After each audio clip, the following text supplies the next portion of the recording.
Salut tout le monde, c'est Spidey, j'espère que vous allez tous très bien. On se retrouve aujourd'hui les amis pour la première vidéo post-Deadpool et Wolverine, puisque ça y est, comme vous l'avez vu ou pas, ma critique est disponible. Si vous l'avez pas vu, n'hésitez pas à aller la voir, il y a une partie sans spoil et avec spoil. Et aujourd'hui, on se retrouve pour essayer de distinguer tous les détails cachés que j'ai pu retrouver dans Deadpool et Wolverine. Sachant que j'ai été voir le film une deuxième fois et donc j'ai pu à peu près noter, découvrir des détails cachés que je n'avais pas vu au premier visionnage. Donc j'en ai 30 à vous proposer aujourd'hui, alors sachant que voilà, il y avait des détails qu'on avait déjà vus dans certains trailers, donc j'ai essayé d'en laisser de côté, par exemple ceux qu'on avait vus dans les teasers, etc., ceux qu'on avait déjà découverts. En gros, j'ai essayé un petit peu de les mettre de côté, de ne pas les mettre dans cette liste pour vous proposer une liste de choses qu'on n'avait pas encore vues, ce qui est pour le coup plus intéressant. Donc voilà, j'espère que ça va vous plaire, tenez-vous bien, j'espère que vous en avez d'autres aussi à me proposer en commentaire. Si c'est le cas, faites-le, ça m'intéresse énormément et c'est parti. J'ai envie de vous dire, on se lance pour les 30 détails cachés de Deadpool et Wolverine. Hop les amis, je vous interromps juste 2 secondes dans la vidéo avant qu'elle ne commence pour vous prévenir que ce soir,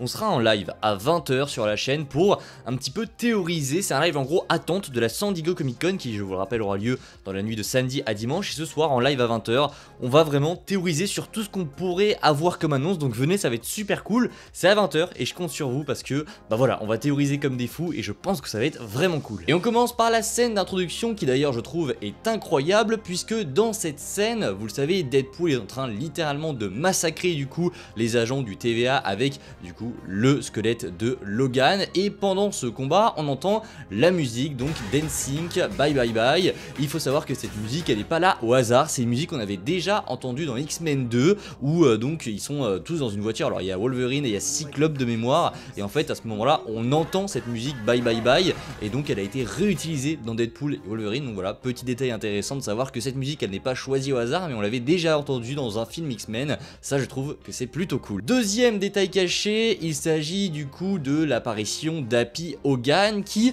n'est pas simplement un caméo. On le voit vraiment, il y a une discussion entre Wade et lui. Il a demandé à rejoindre les Avengers, ce qui n'a pas été accepté, mais il y a une temporalité qui est assez intéressante, puisqu'au tout début de cette scène on peut remarquer qu'il y a écrit le 14 mars 2018, ce qui nous indique du coup que cette scène se passe juste avant Avengers Infinity War, qui, je vous le rappelle, se passe donc au printemps 2018. Et si Happy Hogan est toujours là, et en plus ça a l'air d'aller, voilà, on sait très bien qu'Infinity War ne s'est pas déroulé, donc cette scène que l'on a vue se passe juste avant Infinity War. D'ailleurs ça se voit un petit peu au visage de Happy, il n'est pas du tout le même, il a été un petit peu rajeuni, donc c'est plutôt cool. Troisième détail, on avance un petit peu dans le film, puisqu'on voit dans un écran du TVA, vous l'avez vu, Thor qui pleure le cadavre de Wade Wilson. Ça c'est un détail qui est plutôt stylé. Voilà, on l'avait déjà vu, je pense que tout le monde l'a vu. Si vous l'avez pas vu, vous avez littéralement manqué un morceau du film. Mais du coup, il faut savoir que voilà, dans la logique, si on est vraiment cohérent, c'est pas Chris Hemsworth qui est revenu tourner une scène, c'est vraiment une image qui a été réutilisée du coup de Thor 2. Je pense que voilà, ils ont juste repris Thor, ils l'ont découpé et ils ont rajouté un petit peu de CGI pour faire en sorte que ce soit Wade en dessous. Donc non, Chris Hemsworth n'est pas revenu pour cette scène, c'est simplement des images réutilisées de Thor 2. Alors, ce n'est pas confirmé, mais ça semble plutôt logique. Quatrième détail caché, on entre un petit peu dans les références aux comics, puisque Wade, comme vous l'avez vu, va aller chercher plusieurs variants de Wolverine, et quasiment tous, même tous en fait, sont des références aux comics. Et on commence avec le premier du coup, qui est un Wolverine tout petit, en référence du coup à Hugh Jackman, puisque le public a souvent mentionné qu'en fait Hugh Jackman il est très bien, mais il est trop grand par rapport à ce qui est montré dans les comics. Wolverine à la base, il est plus petit que les autres X-Men, c'est pour ça qu'ils ont fait cette vanne avec un Hugh Jackman qui était en quelque sorte un nain, ou en tout cas plus petit. C'était très drôle d'ailleurs. Le cinquième détail caché, il s'agit de l'autre version de Wolverine que l'on voit juste après. Il s'agit d'une version qui vient d'Age of Apocalypse, où vraiment c'est un Wolverine plus bestial, avec, on le reconnaît du coup avec ses longs cheveux, cette grosse barbe et donc ce costume noir et rouge. Il est très stylé, je vous montre la cover du comics, on est vraiment très comics accurate pour le coup. Le sixième détail caché, c'est une autre version de Wolverine, celle d'Old Man Logan. Alors ce n'est pas confirmé, mais on sent l'inspiration tout de même. C'est un Logan qui est beaucoup plus vieux, qui a l'air d'être vraiment très aigri avec son chapeau. C'est à coup sûr la version Old Man Logan qu'ils nous ont fait ici, c'est très sympa. Septième détail caché, c'est la version patch. On aurait espéré du coup que ce soit Daniel Radcliffe, mais non, c'est bien Hugh Jackman qui joue la version de Wolverine, qui est donc la version patch que l'on peut retrouver dans les comics. Le huitième détail caché, c'est également une référence à Wolverine, puisqu'on voit bien un espace vide avec plein de crânes rouges et du coup un Wolverine qui est crucifié au centre sur un grand X.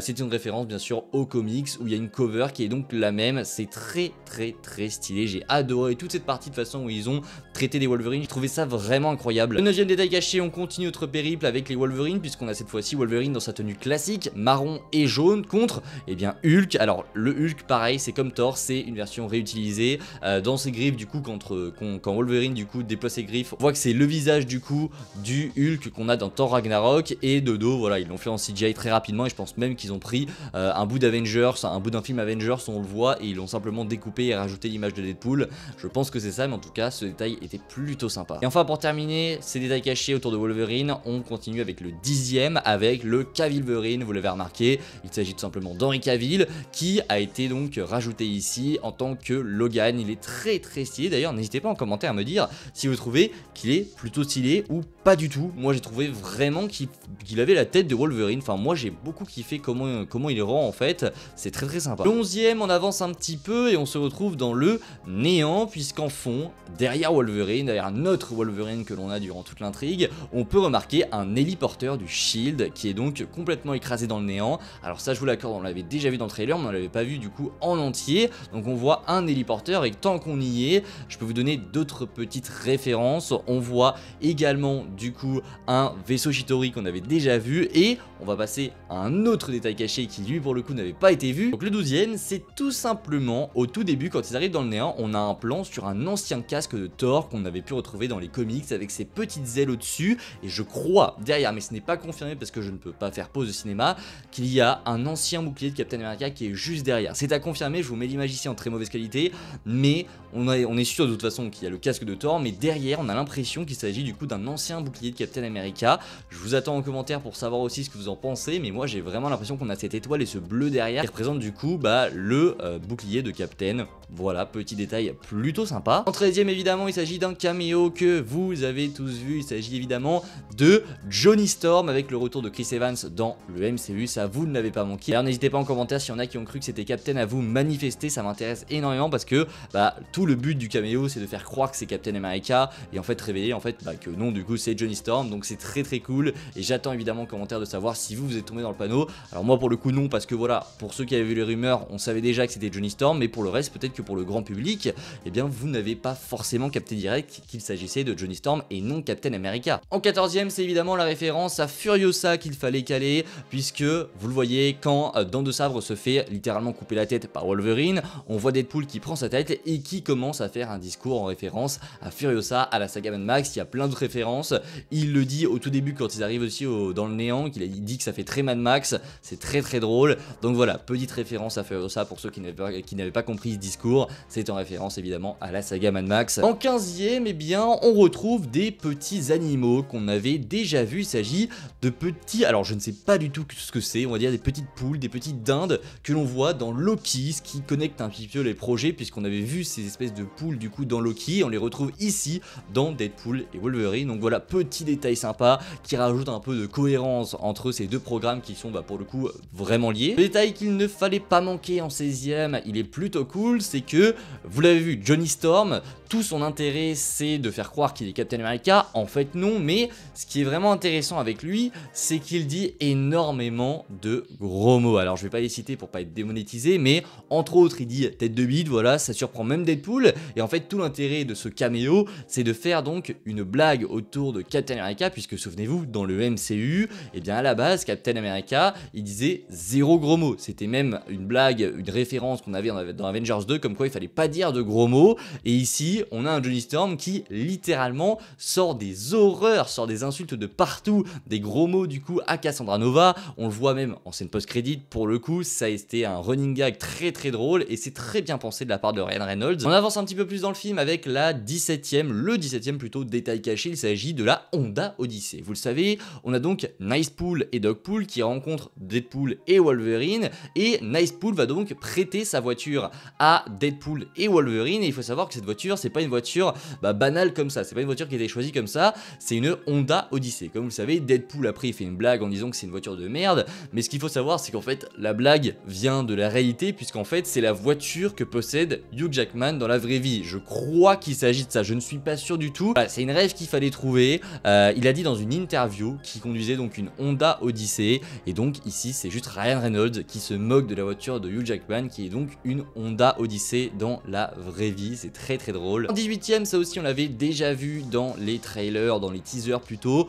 on voit des vaisseaux de Thanos qu'on avait vu du coup dans Infinity War, dans Endgame je ne crois pas, mais dans Infinity War ces vaisseaux tout ronds qu'on voit, et bien on les retrouve ici dans le Void. D'ailleurs le Void qui a été vraiment mélangé en version française, puisqu'ils ne disent plus le néant, ils disent le vortex, donc ça peut porter à confusion. C'est pour ça que je vous reconseille de regarder ce film aussi en VO pour voir que bah oui, ils disent vraiment le Void et pas le vortex comme ils l'appellent en français. Donc dans ce Void on voit du coup les vaisseaux de Thanos. Ça c'est un détail qui est très très cool. On arrive dans une partie du film qui a été énormément appréciée avec le fanservice, puisque Deadpool, Wolverine sont emmenés dans cette Honda Odyssey du coup à l'intérieur d'un espèce de temple, et dans ce temple on peut voir au plafond une Scarlet Witch, donc Wanda, qui est donc gravée ici. Ce temple doit donc être très mystérieux, on n'a pas eu plus d'indications que ça sur ce que c'était, c'est vraiment une référence juste ici. D'ailleurs il y en a plein qui ont crié à ce moment là, c'était très très sympa, mais voilà, on a une Scarlet Witch qui est donc gravée dans ce temple, c'est super intéressant, ça rajoute beaucoup de lore, beaucoup de profondeur je trouve à ce lieu, qu'on n'a pas plus développé que ça, mais qui aurait pu être développé en l'occurrence. Ensuite on va parler évidemment des caméos. En 20ème on a Elektra qui fait son retour, en 21ème Blade de Wesley Snipes qui est évidemment aussi de retour, en 23ème le fameux Gambit qui a été joué par Channing Tatum, il était inévitable celui-ci, et en 24ème évidemment X-23 interprété par Daphne King, qui font donc tous leur retour, et ça c'était quand même épique. En 24ème, une fois que cette équipe s'est réunie, qu'ils partent, on voit un morceau d'Asgard qui se trouve dans le néant, et ça c'est plutôt stylé. Alors on voit qu'on a l'impression que c'est tout petit, sauf qu'en fait Asgard est enfoui dans ce sable, on voit que les parties d'en dessous sont vraiment enfouies dans le sable, donc c'est très très cool, et ça offre toujours un petit peu plus de connexion. Pareil, en 25ème détail caché, j'ai remarqué qu'on avait tout simplement le premier vaisseau des gardiens qui est présent donc dans certaines scènes dans le néant. On le voit juste une petite seconde au moment où ils partent, après c'est juste après la scène d'Asgard, du coup on voit du coup le vaisseau des gardiens, ça aussi c'est une référence plutôt sympa. En 26ème, j'étais obligé de revenir sur le détail de la blague de Blade, puisque Blade, du coup le Blade de Wesley Snipes, nous dit qu'il n'y aura jamais qu'un seul Blade, et là évidemment ça fait référence, comme vous l'avez vu, au fameux film Blade qui a de très nombreux problèmes dans le MCU, qui n'arrive pas à arriver tout simplement. Alors maintenant ça avance un petit peu plus, mais voilà, ça fait des années que c'est en travaux, qu'il y a des problèmes de partout, donc la blague est plutôt bien trouvée pour le coup. En 27ème, on revient sur les portails de Strange, cette fois-ci sur l'anneau plus particulièrement, puisqu'on peut y retrouver deux pierres d'infinité, la pierre du temps et la pierre du pouvoir il me semble, où on voit donc qu'ils ont été greffés en fait sur ces pierres. Ça aurait été intéressant d'avoir un petit peu plus de background du coup sur cette histoire, pourquoi pas voir le Strange qui doit être super puissant pour le coup, et donc qui a été complètement dézingué par Cassandra Nova comme elle nous le dit. En 28ème, c'est l'apparition du coup du chasseur B15 qui est présent dans Deadpool et Wolverine.